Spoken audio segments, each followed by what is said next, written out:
Hello friends, welcome back to our YouTube channel Bodhisattva PCSC. Here is the test number 4 based on old NCERT modern India और chapter का नाम है प्रशासनिक संगठन सामाजिक और सांस्कृतिक नीति। यदि आपने पिछला 3 जो टेस्ट समाप्त हुआ है उसे आपने मिस किया है तो यहाँ पे जो आई बटन का सिंबल आ रहा है उस पर आप क्लिक करके देख सकते हो। चलिए शुरू करते हैं। पहला MCQ है। पहला प्रश्न है कि वे कौन से प्रमुख 3 स्तंभ थे जिस पर ब्रिटिश प्रशासन भारत में टिका हुआ था। आपके ऑप्शन ए है राजवाड़ा, भारतीयों का लालच और सेना, बी राजवाड़ा, सेना, नागरिक सेवा, सी नागरिक सेवा, सेना और पुलिस, डी ऑप्शन है निम्न में से कोई नहीं एक से अधिक। जी, तो इसका जो सही ऑप्शन होगा वह सी होगा, नागरिक सेवा, सेना और पुलिस। ये 3 ही ऐसे ऑप्शन आपके स्तंभ थे जो ब्रिटिश प्रशासन को भारत में बनाए रखने में काफ़ी सहायता करा। ये 3 मुख्य स्तंभ थे। कौन कौन से? नागरिक सेवा, सेना और पुलिस।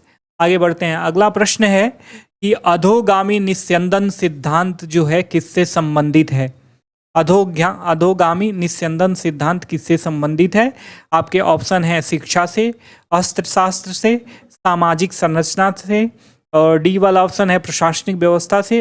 इसमें से कोई नहीं एक से अधिक। तो आपका सही ऑप्शन जो होगा वह शिक्षा व्यवस्था से है। अधोगामी निस्यंदन सिद्धांत के पीछे यह मतलब थियरी यह थी कि जो अपर स्ट्राटा है, समाज का अपर लेयर है, उसको आप शिक्षित करो और धीरे धीरे यहाँ से जो है रिसाव होते लोअर वर्ग के पास भी चली जाएगी शिक्षा। ठीक है, मैकाले का ब्रेन चाइल्ड इसे माना जाता है। आगे देखते हैं। अगला प्रश्न है कि भारत में नागरिक सेवा का जन्मदाता किसे माना जाता है। आपके ऑप्शन से हैं lord Harding, lord Cornwallis, Dupleix, lord William Bentinck. निम्न में से कोई नहीं एक से अधिक। लॉर्ड कॉर्नवालिस को भारत में नागरिक सेवा का जन्मदाता माना जाता है। ध्यान रखना, हमेशा यह क्वेश्चन जो है पूछा जाता है। लॉर्ड कॉर्नवालिस को कब भारत का गवर्नर जनरल बनाया गया था? आपके ऑप्शन है 1785, 1786, 1800, 1857। निम्न में से कोई नहीं एक से अधिक।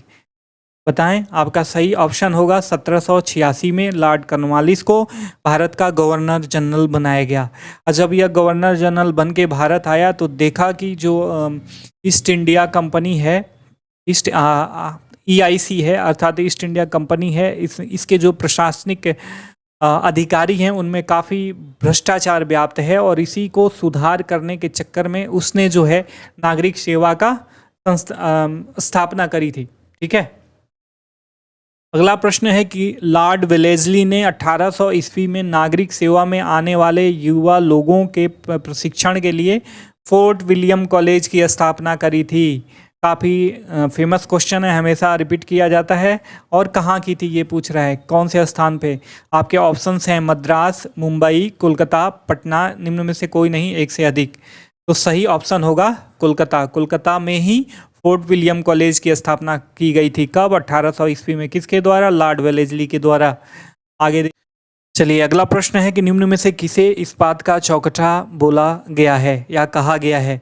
आपके ऑप्शन है Britain civil services, American civil services, Indian civil services, पुर्तगाली सिविल सर्विसेज। इनमें से कोई नहीं एक से अधिक। जी, आपका जो सही ऑप्शन होगा इंडियन सिविल सर्विसेज का होगा।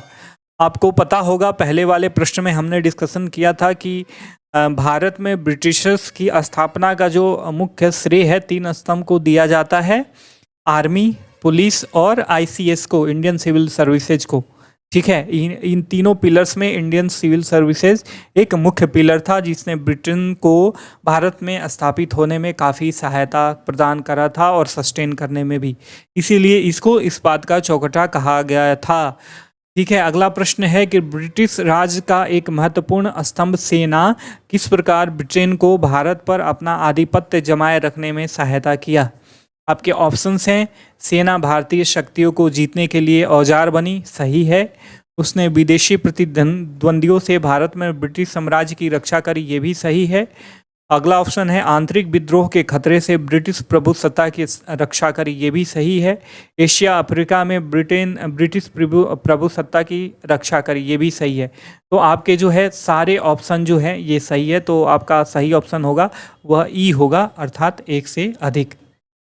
ठीक है। इसको मैं आपको बताना चाहूँगा कि देखिए अगला हाँ, इसमें थोड़ा सा डिस्कशन कर लेते हैं। देखिए जो ये सेना थी ना, सेना ने काफ़ी बड़ा रोल निभाया था और सेना में सबसे अधिक ब्रिटेन और भारत की सेना की बात करी जाए तो सबसे अधिक जो ब्रिटिश राज की सेना थी उसमें भारतीय सेना थी। और चूंकि राष्ट्रवाद का, आधुनिक राष्ट्रवाद का अभाव था, इसलिए इन्होंने ब्रिटिश राज को कायम रखने में काफ़ी ब्रिटेन की सहायता करी थी भारतीय सेना ने। और भारतीय जो सेना थी वो भारतीय शक्तियों को जीतने के लिए औजार तो बनी ही, इसके साथ साथ जो भी विदेशी प्रतिद्वंदी आए भारत में, उनसे भी ब्रिटिश साम्राज्य की रक्षा करने में ब्रिटिशर्स की सहायता करी। आंतरिक विद्रोह के खतरे से निपटने के लिए ब्रिटिश प्रभुसत्ता की रक्षा करी थी। एशिया और अफ्रीका में ब्रिटिश प्रभुसत्ता की रक्षा करी थी भारतीय सेना ने। ठीक है, अगला प्रश्न है, यदि 1856 की स्थिति को देखा जाए तो भारतीय सेना में सबसे ऊंचा पद प्राप्त करने वाला एक भारतीय अफसर होता था। आपके ऑप्शन है कर्नल, लेफ्टिनेंट, जिला सुप्रिंटेंडेंट, सूबेदार, निम्न में से कोई नहीं, एक से अधिक। तो जो सही ऑप्शन होगा वह सूबेदार का होगा। तीन ही ऐसे प्रमुख पद थे जो 300 रुपये प्रति माह जिनको सैलरी मिलती थी, उसमें से एक सूबेदार था, जो भारतीय सेना में सबसे बड़ा अफसर होता था भारतीयों के उसमें देखा जाए तो एस्पेक्ट से।